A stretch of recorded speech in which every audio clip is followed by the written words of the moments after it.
C Joseph Vijay எனும் நான் அந்த ஒரு வார்த்தைக்காகவும் அந்த ஒரு நாளுக்காகவும் தான் இவ்வளோ பேர் காத்துட்டு இருக்காங்க. அது கூடிய விரைவில் நடக்கும், நடத்தி காட்டுவோம். நன்றி. அவங்களாம் தற்கொலைனா அவங்களாம் எதுவுமே இல்லை.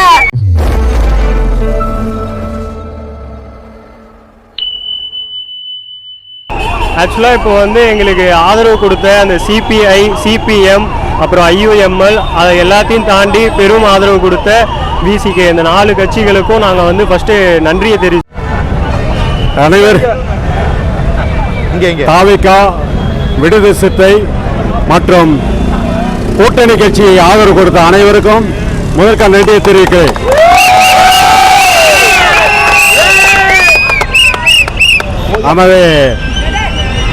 நமது ஜோசப் விஜய் அவர்கள் விரைவில் முதலமைச்சர் ஆகணும்.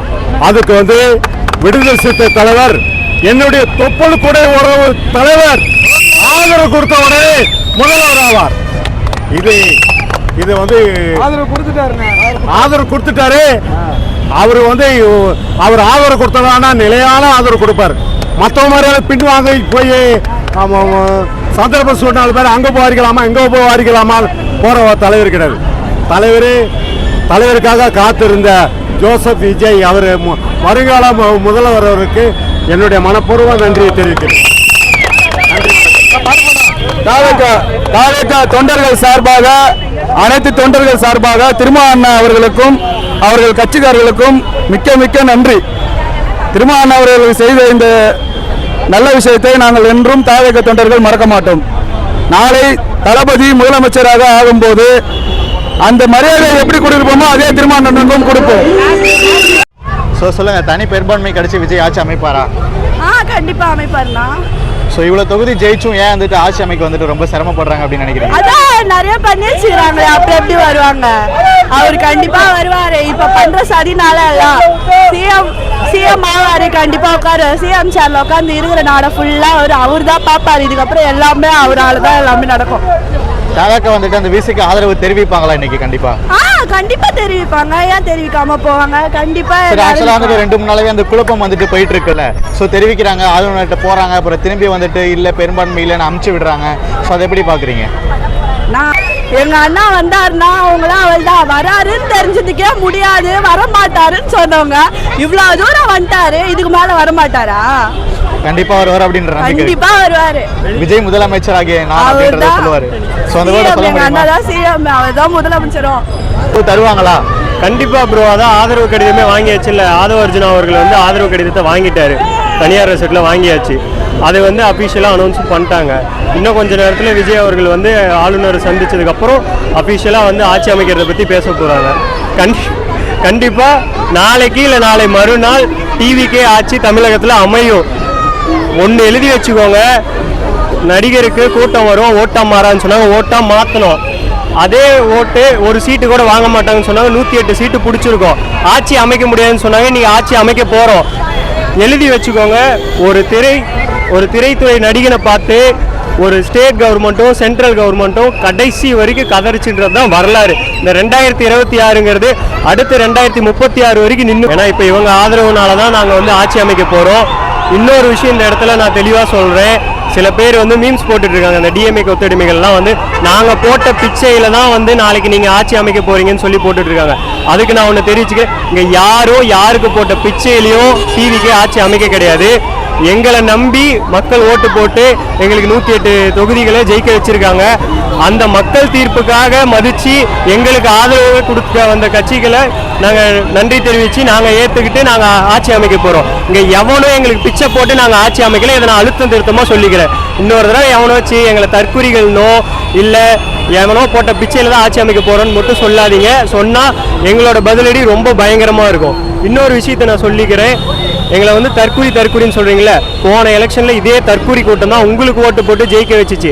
ஒரு 60 வயசு பாட்டிலேருந்து 70 வயசு தாத்தா பாட்டிங்க வரைக்கும் உங்களுக்கு ஓட்டு போட்டாங்க, இன்றைக்கி எங்களுக்கு ஓட்டு போட்டிருக்காங்க. அப்போ நாங்கள் தற்குறினா அப்போ வயசானவங்க அவங்கெல்லாம் நீங்கள் இந்த மாதிரி எப்படி பேசலாம்?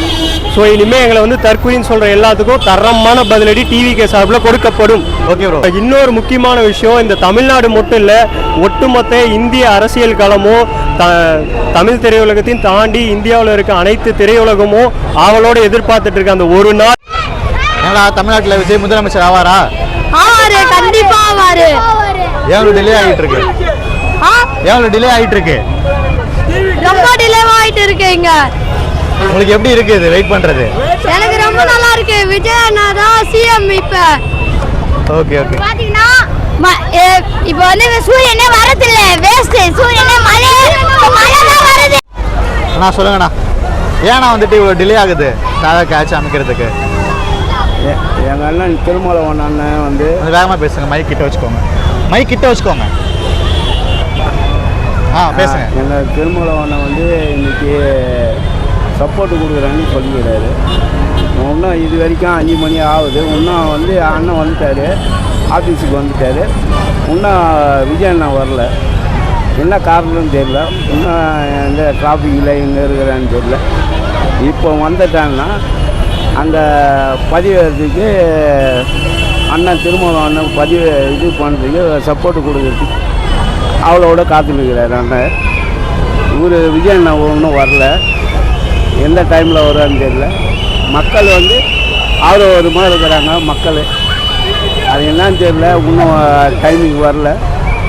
இது வந்துட்டாருன்னா சிஎம் ஆனான்னா நாளைக்கு சிஎம் ஆகணும்னா அது வந்து குழந்தைங்களுக்கு பால் வேலை மட்டும் கொஞ்சம் குறைச்சி 40 இன்னைக்கு ஒரு. ஓகே, அதெல்லாம் இருக்கட்டும். ஸோ இப்போ வந்துட்டு ஆளுநர் போயிட்டு ஒரு 3 டைம் பார்த்துட்டு வராரு. ஸோ அதுக்கப்புறமா பெரும்பான்மை இல்லை அப்படின்னு சொல்லிட்டு அனுப்பிச்சு விடுறாங்க. ஸோ அதை எப்படி பார்க்குறீங்க? பெரும்பான்மை இல்லைன்னா எல்லாமே உங்களுக்கு சாத்தியமாக தானே வந்து நிற்குது. எல்லாமே எல்லா கட்சிக்காரங்களும் கொஞ்சம் அண்ணனுக்கு சப்போர்ட்டு கொடுத்துன்னு தானே வராங்க. எந்த ப்ராப்ளம் இல்லாத வந்து நிற்குது. அண்ணனே இப்போ திருமாவளவன் அண்ணனும் நம்மளுக்கு சப்போர்ட்டை கொடுக்குறாரு.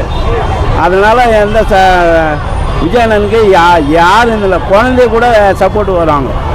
இவங்க பெரிய ஆளுகள் இல்லை, கட்சியில் கெலிச்சிட்டு வந்து சப்போர்ட்டு பண்ணாங்க. குழந்தைய சின்ன குழந்தையிலேருந்து பெரியவங்க வரைக்கும் 60 வயசு குழந்தை வரைக்கும் அண்ணனுக்கு முகத்துக்கு வசம் வருவாங்க. ஓகேண்ணா, விசிக்கு ஆதரவு கொடுத்து விசில் ஆட்சி அமையுமா? கண்டிப்பாக. என்னண்ணா இப்படி கேட்டீங்க?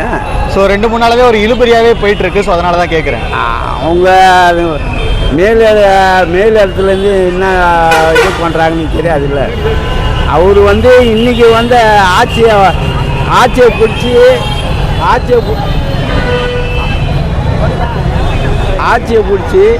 வந்துக்கிறாரு. நீங்கள் 108 சீட்டு ஒரு டைமில் வாங்க முடியுமா? இங்கே பார்த்து பேசினா இன்னைக்கு என்னை பார்த்து பேசினா எத்தனையோ கட்சிக்கிறாங்க, எத்தனையோ கட்சிக்குது. இது வரைக்கும் வந்தது கிடையாதுல்ல. ஓகே, இது வரைக்கும் வந்தது கிடையாதுல்ல, எந்த கட்சியும் வந்தது கிடையாதுல்ல.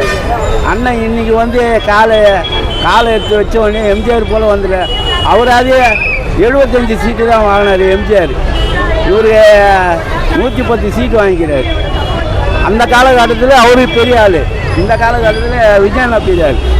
ஓகே ஓகே, நான் தேவை கேட்ச் அமையும். கண்டிப்பாக முதலமைச்சர் ஆவார். எல்லாருமே தளபதியை பழி வாங்குறாங்க. முஸ்லீம் லீக் கட்சி வந்து நேற்றே வந்து சீட்டு தரேன் 2 சீட்டு தரேன்னு சொல்லிட்டாங்க. ஏன் இப்போ ஒன்று வந்து விசிகா தலைவர் கொடுத்தோடனே வந்து தராங்க. இது வந்து தளபதி வந்து சென்ட்ரல் கவர்மெண்ட் அடிக்கிறாங்க, ஸ்டேட் கவர்மெண்ட் அடிக்கிறாங்க, எல்லாருமே பழி வாங்குறாங்க. கீழே பிடிச்சி 2 வார்த்தை தான், ஒன்றும் இல்லை. விஜயை வந்து எவ்வளோத்துக்கு எவ்வளோ அடிக்கணுமோ அடிக்கிறாங்க. ஸ்டேட் கவர்மெண்ட்டும் அடிக்கிறாங்க, சென்ட்ரல் கவர்மெண்ட்டும் அடிக்கிறாங்க. ரெண்டாவது வந்து இவர் விசிகா தலைவர் வந்து ஆலோசனை பண்ணி 2 சீட்டு கொடுத்த உடனே இவங்க முஸ்லீம் லீக் கட்சி வந்து நேற்று கொடுத்துட்டு இன்னைக்கு வந்து பின்வாங்குறாங்க. திருப்பி வந்து சேர போகிறேன்றானுங்க. இது எந்த நியூஸை நம்புறது? பாலிமரில் சொல்கிறாங்க, புதிய தலைமுறையில் வந்து வேறு மாதிரி சொல்கிறானுங்க. இது எந்த நியூஸை நம்புறது மக்கள்? ஆனால் மக்கள் வந்து நம்பிக்கையாக விஜய்க்கு ஓட்டு போட்டிருக்காங்க. இந்த நம்பிக்கை வந்து விஜய் காப்பாற்றிடுவார். ஆனால் அவங்க கூட இருக்கிறவங்க காப்பாற்றுவாங்களா என்னன்னு டவுட்டாக தான் இருக்குது. ஓகே, விசிக்கு ஆதரவு பெற்று விசில் ஆட்சி அமையுமாண்ணா? என்னாச்சு? விசிக்கு ஆதரவு பெற்று விசில் ஆட்சி அமையுமா? விசிக்கு ஆதரவு பெற்று விசில் ஆட்சி அமையுமா? விஜய் ஆட்சி அமையுமா? கண்டிப்பாக அமையும். கண்டிப்பாக அமையும். அவர் தரலனா கூட அமையும். தரலனா கூட அமையும். ஓகே, புரியல. 5-6 நாளாக தூங்கவே இல்லை. நைட்டு காலையில் 10 மணிக்கெல்லாம் வந்து நிற்கிறீங்க. காலையில் 10 மணிக்கெல்லாம் வந்து நிற்கிறீங்க. ஓகே ஓகே, அந்த 4ஆம் தேதி ரிசல்ட் பார்க்க ஆரம்பிச்சது நீங்கள் சோஷியல் மீடியாலாம் பார்த்துருப்பீங்கன்னு நினைக்கிறேன். காலையில் 4ஆம் தேதி ஆரம்பிச்ச ப்ரெஷர் பிரேக்கிங் நியூஸ் இது வரைக்கும் போயிட்டு இருக்குன்னு சொல்கிறாங்க. ஸோ அதை எப்படி பார்க்குறீங்க? ஆமாம் 4-5 நாளாக நைட்டு தூங்கவே இல்லை. ஃபுல்லாக காலையில் எந்திரிச்சோன்னா ஃபோனு, நைட்டு தூங்குற வரைக்கும் ஃபோனு, 2 மணிக்கெல்லாம் எந்திரிச்சு ஃபோனு. இப்போ தான் கொஞ்சம் சந்தோஷமாக இருக்குது. அவங்க கன்ஃபார்ம் ஆயிருச்சு. நாங்கள் ரொம்ப சந்தோஷமாக இருக்கோம். ஓகே ஓகே நன்றி. இப்போ தான் மக்களுக்கு விடிவு காலம் பிறந்திருக்குது. பார்த்தீங்கன்னா ரொம்ப ஃபஸ்ட்டு வந்து எல்லா பொதுமக்களுக்கும் என் வணக்கத்தை தெரிவிச்சுக்கிறேன். பார்த்தீங்கன்னா இங்கே பயங்கரமான வரலாறு காணாத கூட்டமாகுது இந்த இடத்துல. அப்படிப்பட்ட கூட்டம் பாருங்கள், பயங்கரமாக எப்படி இது பாருங்கள். அண்ணன் எப்படியா இருந்தாலுமே அண்ணன் வேற லெவலு. நம்ம கூட கூட்டணி வச்சது அமோகம். இதுக்கப்புறம் வளருந்தான், இதுக்கப்புறம் கீழே போகாது. இதுக்கப்புறம் பயங்கரமாக இருக்கும். வேற லெவலு. ஏன் நாங்கள் இதை சொல்லணும் அப்படின்னா, எவ்வளோ அடிமட்டம் கடனில் இருக்குதுன்றது, எவ்வளோ அடிமட்டம் கடனில் இருக்குதுன்றது இன்னைக்கு தான் தெரியுது. இன்னைக்கு அண்ணன் வந்து இதை மீட்டதுக்கு அப்புறம் தான் இன்னைக்கு உட்கார்ற நேரம். ஆனால் இன்னைக்கு உட்கார முடியாமல் போயிடுச்சு. ஏதோ ஆளுநர் ஏதோ கேரளாவுக்கு போராடின்னு சொல்லிட்டு ஏதோ டூர் மாதிரி போயிட்டு இருக்கிறப்பல தமிழ்நாடு மக்கள் என்ன ஆயிடுச்சு, +2 ரிசல்ட்டு அதெல்லாம் அவங்களுக்கெல்லாம் வாழ்த்து ஒன்றும் தெரிவிக்காமல் அப்படியே முறைகேடு அப்படியே ஒன்று இருக்கு. இவங்க செதி பண்றாங்க, இன்னும் செதி பண்ணுறாங்க. அதுதான் நானும் கேட்கணும்னு நினைச்சேன். இப்போ வந்துட்டு தவேக வந்துட்டு காங்கிரஸோட கூட்டணியில் இருக்கிறதுனால தான் வந்துட்டு ஆளுநர் ஆட்சி வரணும் அப்படின்னு நினைக்கிறாங்களா? ஆமா, அதில் ஆளுநருக்கும் மோடிக்கும் அது லிங்க் இருக்குதுல்ல. அவங்க 2 பேரும் வந்து பார்த்தீங்கன்னா ஃப்ரெண்டுன்னு நினைக்கிறதில்ல. இந்நேரத்துக்கு அப்ரூவ்டு குத்துருக்கணும். அப்ரூவ்டே கொடுக்கல தல. மைக் பக்கத்தில் ஏன் கர்நாடகாவில் 112 ஜெயிச்சுக்கிறாப்புல, ஆனால் 104 ஜெயிச்சுக்கிறாப்புல. அவருக்கு முதலமைச்சர் போஸ்டிங் கொடுத்துக்கிறாங்க. ஏன் இவரு கொடுக்கல? 18 தொகுதி ஆனால் 108 ஜெயிச்சுக்கிறாப்புல. ஏன் கொடுக்கல? ரீஎலெக்ஷன் வச்சா கூட என் தளபதி தான் ஜெயிப்பாப்பல. வேற யாரும் வர முடியாதுங்க. ஓகே, நான் திரு சி. ஜோசப் விஜய் எனும் நான் தமிழ்நாட்டின் முதலமைச்சராக அந்த வேர்டை ஜோசப் என்ற விஜய் மட்டும்தான் இந்த தமிழ்நாடு முதலமைச்சர். வேற யாரும் இருக்க முடியாது. அவரு தான் முதலமைச்சர். ஓகே நன்றி. விசிக்கு ஆதரவுடன் விசில் வந்துட்டு ஆட்சி அமைக்கும் சார், கண்டிப்பாக அமைக்கும். ஸோ இதை பற்றி உங்களோட கருத்து என்ன? ஓட் ரிசல்ட் முடிஞ்சு டிலே ஆகுது இல்லை, ஏன்னா இது நல்லபடியாக அமைக்கணும் தான். இவ்வளோ மக்கள் எல்லாரும் ஓட்டு போட்டு இவ்வளோ தூரம் வந்திருக்காரு. ஃபர்ஸ்ட் ஆஃப் ஆல் முன்னாடியே வச்சிருக்கணும். இவ்வளோ தூரம் இவ்வளோ நாள் கடத்ததே இதுதான். ஸோ நீங்கள் எந்த அளவுக்கு வெயிட் பண்ணுறீங்க? ரொம்ப அவளா வெயிட் பண்ணிட்டு இருக்கோம். அதனால இவ்வளோ தூரம் வந்து நின்றுட்டு இருக்கோம். ஸோ நிறைய இன்ஸ்டாகிராம்லாம் யூஸ் பண்ணுவீங்கன்னு நினைக்கிறேன். டெய்லி நாங்கள் அப்டேட்ஸ் மட்டும்தான் பார்த்துட்டு இருக்கோம். 24 hours இன்ஸ்டாகிராம் மட்டும்தான் யூஸ் பண்ணிட்டு இருக்கோம். அதை மட்டுமே பார்த்துட்டு இருக்கோம். எல்லா டைமும் என்னென்ன நடக்கும், எது இருக்கும் அப்படின்னு பார்த்து. ஸோ நிறைய இன்ஸ்டாகிராம்லாம் யூஸ் பண்ணுவீங்கன்னு நினைக்கிறேன். ஸோ அதில் வந்துட்டு நல்லா ஃபன்னி ரீல்ஸ் மாதிரிலாம் வரும். ஸோ அப்போ அன்னைக்கு 4ஆம் தேதி வந்துட்டு இன்ன வரைக்கும் நாங்கள் நிறைய பார்த்து சிரிச்சதும் இருக்கு, கவலைப்பட்டதும் இருக்கு. தளபதி எப்படா அந்த சீட்டில் உட்காருவான்னு வெயிட் பண்ணிட்டு இருக்கோம். தளபதி எப்போ உட்காருவான்னு வெயிட் பண்ணிட்டு இருக்கோம். Okay ma'am. அது வந்துட்டு 3 தடவை வந்துட்டு ஆளுநரை போய் மீட் பண்ணியும் தனி பெரும்பான்மையை நிரூபிச்சுட்டு வாங்க அப்படின்னு சொல்கிறாங்க. ஸோ கர்நாடகாவில் வந்துட்டு இந்த ரூல்ஸை ஃபாலோ பண்ணல. ஸோ அதை எப்படி பார்க்குறீங்க? அது அந்த புதுசைட் எனக்கு தெரியாது, இங்கே எப்படி இருக்குன்னு எனக்கு தெரியல. ஆனால் தளபதி உட்கார வைக்கிறதா இவ்வளோ மக்கள் போராடிட்டு இருக்காங்க. மக்களால் முடிஞ்சது எதுவும் இல்லைன்னு நிரூபிச்சுட்டாங்க. இதுக்கப்புறம் இவர் கொடுக்குற ஆதரவுல எல்லாமே நம்ம தளபதி உட்காருவாரு நம்புகிறோம். Okay ma'am. தேங்க்யூ.